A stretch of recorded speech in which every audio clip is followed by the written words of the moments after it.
J'essaie de dessiner les femmes musulmanes féministes, mais j'ai un peu du mal quand même. En fait, je vais me lancer, je vais faire n'importe quoi et ça va venir tout seul. Ben, on a réfléchi à trois. Donc on a fait un travail à 6 mains en tournant en rond autour de mon plan de travail avec les feuilles posées dessus. Et en fait, la une a été pensée comme un gros plateau de fast-food en 3 temps, en 3 étapes. Sur la première feuille, sur la première une, on trouve un paquet de frites, des frites étalées sur le plateau. Et dans certaines frites, il y a un code de motif, une trame.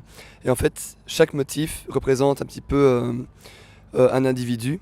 Parce que le message, c'est un peu qu'on est plein d'individus tous différents dans le même sachet de frites étalé sur le même plateau.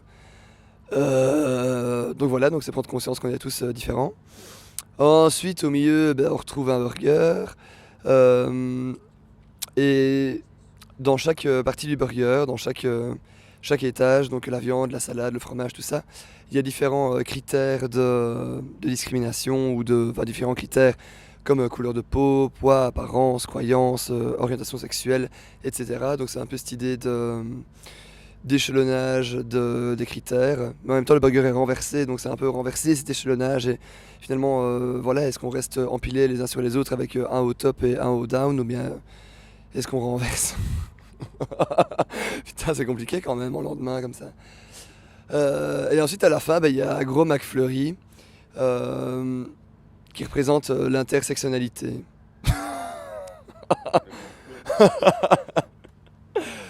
Parce qu'on est tous, du coup, on se retrouve dans les M&M's, on est tous égaux, tous pareils sur ce gros McFlurry en train de fondre.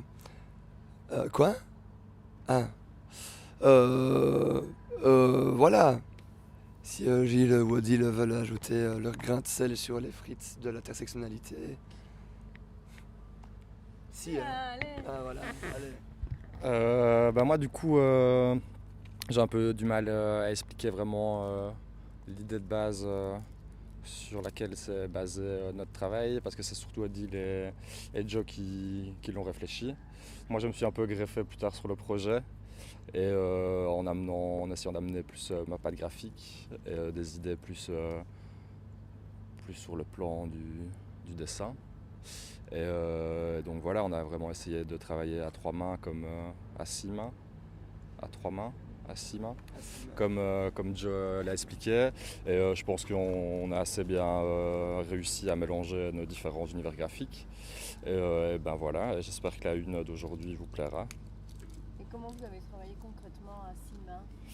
Au début c'était un peu difficile parce que chacun arrive avec sa personnalité, sa façon de faire et tout ça. Et que c'est vrai qu'on a plutôt l'habitude de travailler seul sur sa feuille et avec un peu nos petits trucs, nos petites astuces. Et donc là, c'est à remettre un peu tout ça en question. Donc ça commence par une discussion. Donc il faut choisir le projet de base. Et souvent, c'est assez dur que ça vienne des 3 personnes en même temps, sans que ce soit une personne qui impose un peu son idée et sa vision des choses. Donc il faut que les autres adhèrent. Donc il y a un petit débat autour de ça. Et donc voilà, là on s'est mis d'accord sur cette idée de plateau. Et on trouvait que c'était un bon canevas pour broder autour. Et puis après ça s'est fait assez facilement en fait. On pensait mettre 3 jours et on a mis 3 heures. on a mis 3 heures à boucler tout ça. C'était quand même un peu compliqué au début, non? Ouais, c'est le départ qui est le plus embêtant. Une fois qu'on a été lancé vraiment sur le travail de dessin, je crois qu'on est assez... voilà, on a un peu chacun nos univers graphiques, ça a été assez facile. Et puis on a tourné autour de la table, donc on a travaillé un peu partie par partie en essayant que chacun mette sa touche sur chaque partie du triptyque qui compose la une. Et voilà, donc c'est surtout le début et la discussion du début qui est la plus complexe à amorcer. Et alors, Odile, vous avez travaillé sous forme de triptyque? Oui. Bah oui, donc, du coup, il y a 3 volets et un aliment ou une partie du menu sur chacune des unes. Et toi, tu peux m'expliquer un peu comment tu vois justement les 3 parties? Bah, je pense que Joe avait assez bien résumé. Tous dans le même sachet, les frites toutes différentes. Des petites, des grosses, des ondulées, pas ondulées, des trop cuites, des pas assez cuites. Le sandwich, c'est les couches de critères qui peuvent séparer ou non les personnes. C'est une sorte d'étiquette. Et on est dans une société où on aime bien poser des étiquettes, ça rassure les gens. Mais du coup, bah, ça divise. Et le gros milkshake à la fin, bah, c'est un peu la vision utopiste où tout le monde vit tous ensemble, avec ou sans étiquette. Et c'est la partie où on a conscience de ses privilèges ou non. Et on essaie de travailler avec, de devenir un allié pour ceux qui ont moins de privilèges. Et d'essayer de vivre dans une société où tout le monde est inclus, se sent inclus. C'est ironique, non le fait que ce soit une glace fondue, il y a un côté ironique quand même aussi, où tout est mélangé, non? Ça donne ça en tout cas. Oui, bah, parce qu'on a un peu rigolé quand on a réfléchi au troisième temps, parce qu'on s'est dit, bon, bah voilà, c'est la partie où tout le monde est heureux, tout le monde est content, et on sait bien que c'est plus complexe que ça, donc il y a un côté où tout le monde est mélangé, mais c'est vrai que ça n'a pas une forme très nette. Et est-ce que tu peux me rappeler la thématique du festival et me dire comment vous l'avez abordé, concrètement, est-ce que vous y avez d'abord réfléchi avant de dessiner ou comment ça s'est passé? On a eu une première discussion avec toute l'équipe, avec donc les gens qui rédigent les articles aussi, dans un premier temps. Genre, petite pause, il y a un train qui passe.